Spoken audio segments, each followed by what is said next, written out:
Greetings everyone, welcome to Chess Advanced. This game is from 1959, 1960, and this game is from Latvia. And this game, with the white pieces, we have the magician as usual, and with the black pieces, we have Miguel Najdorf from the Najdorf variation of the Sicilian. You must have heard about that. So, we have two legends here. So let's just respect them. And without further ado, let's just start the game. And here just e4, c5, knight to f3, d6. And we go for d4, c captures, knight to f6. And here just knight to c3 and going for e6. And here just bishop to e3 and just a6. Going for the Scheveningen variation, but also the Najdorf variation. So we have the Najdorf variation on the board, which is being played by Najdorf himself. So, it's going to be one hell of a game. So here f4, b5 now. Just, you're going to have that sooner than you can think. And here just queen to f3, but here just bishop to b7. Just nicely aligning that bishop against that queen. And we have this bishop to d3, but now finally going for this knight bd7. And we have castles, bishop to e7 by Najdorf. And we have a3 by Tal, not allowing that pawn to come with the tempo. And we have this castles by Najdorf, queen to h3, and just queen to c7. And here in this position, you could also, in the modern times, you play this move, which is this spectacular g4, just immediately going for the attack. And after knight to c5, now you play this g5, attacking the piece. Knight caps on e3, but knight captures, and we have f captures. And here just knight caps on e3, and here knight captures on d3, queen caps on e6 for the check. And we have this rook to f7 blocking, and just c captures, and you play this queen to c2. But here just rook a d1, and you get this position where it's a double-edged sword. I mean, you can look at this bishop. This bishop is absolutely very much strong. If this rook ever moves, this pawn gets captured. That knight is going to get in trouble, and this mating here could very much be an option. But then again, white is very much advanced, and you have this knight. This queen is on a very nice square, so it could be anyone's game. But here after queen to c7, here just rook a to e1, not going into all of that. And here just knight to c5, but now here just bishop to f2, and here just d5, but now here just e captures, knight caps on d3 first, c captures, and here just bishop captures. And now you could eliminate this very strong piece right here, right now. But do you want to trade your very strong knight for it? Yes, you do, because here just knight captures, and here e captures, but now just knight to f5. Now you can see that all of these ideas are going to be in the air. And here in this position, just bishop to c5 by Najdorf, just challenging this bishop. And if the queen gets a hold of this diagonal, it's going to be very good for black. And here just d4, closing it up. You don't want to give black anything in this position. Bishop to a7, but now in this position you have to be very much careful. Do you wait to play a few more moves, or you directly go for queen to g3 and try to go for the main?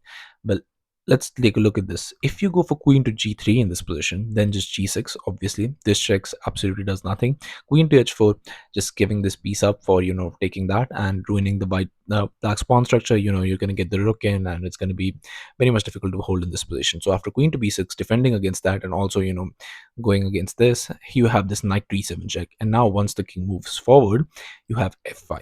And here after knight to g8, now you play this bishop to e3, and here just queen to f6, asking white, how are you going to carry on your attack? But now you have this f caps on g6, a beautiful move, because sacrificing an entire queen on h4, I mean, that's just amazingly beautiful. Because if you now go for this captures, you get this very nice fork. And now once the king captures, you get this for the fork, you go back, and you get this position where white is definitely, I mean, white is cooking in this position, because this is coming, the rook is going to join the party. It's going to be a great game for white. And I think that's the way that Tal should have played in this position, but Tal instead chose to go his way, which is this bishop to h4. And it's not a bad move, absolutely not a bad move. This is the second best move recommended by the engine. So, but I think Najdorf's position was very much worse even after the position. So it's just giving him a bit few more moves. Hey, knight to e4, but now just rook captures on e4, sacrificing the exchange for the attack right from the opening. I mean, this is just absolutely beautiful. And here just d captures, but now going for this bishop to f6, again sacrificing another piece, because now if you captures, this check comes in, you move, and you get mated. So you don't want to take that. That is not a piece, that is just a death threat right there. Here the only move that was played in the position, that only move that can actually prolong the game for a few more moves, is bishop caps on d4, because that comes with the check. And now you have to capture, and here you play f6 and g4, but now here just rook a d8, and here after queen to e3, you can see that white has an amazing attack going with all of these pawn push and two pieces for the rook. I mean, it's in completely winning position. That too, you're going to capture this pawn, and white is just going to completely obliterate. And with in Tal's hand, it's going to be easily winning. But here after bishop to f6, queen to b6 was played.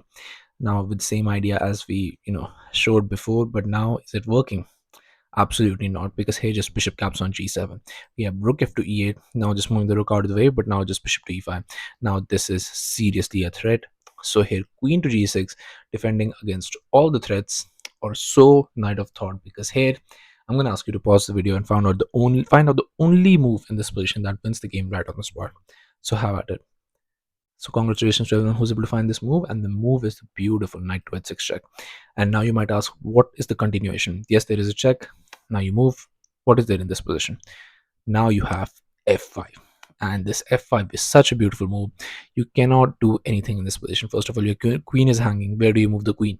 You cannot go here, you cannot go here, you cannot go here. So you can go here, but if you move there, then queen is jumping on with the attack. And now you might ask, well, why do I have to move there? I cannot move in all of these squares, but I can move here. Well, if you try to go here, then it's just going to be game over for you, because now comes knight captures on f7. And this is just absolutely insane. First you sacrifice that piece, and now you sacrifice an entire knight, because if king captures comes in this position, now you get this queen caps on h7 with a check, and it's a mate in 10.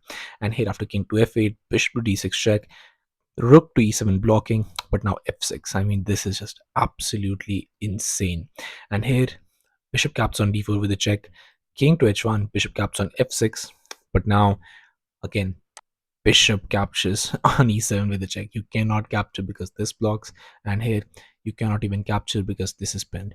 And this is absolutely amazing geometry in this position. Here the rook bishop king to e8, but now bishop caps on f6, queen to c5, and here rook to d1, now cutting off the king from escaping. And now here after king to f8, queen to g7 check, and here after king to e8 you play queen to g8 check, queen blocks, queen to e6 check, queen to e7 blocking, and queen to e7 will be checkmate.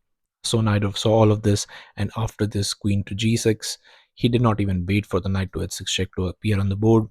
It was on this move, on just move 24, that Miguel Najdorf resigned the game, and Tal got this spectacular victory in just 24 moves. I mean, can you imagine sacrificing two pieces in just 24 moves and getting this victory against a player of Najdorf's caliber? It's just absolutely insane. So yeah, thank you all for watching. I'll be coming back with games like these, so stay tuned for that, and I'll be seeing you guys very, very soon.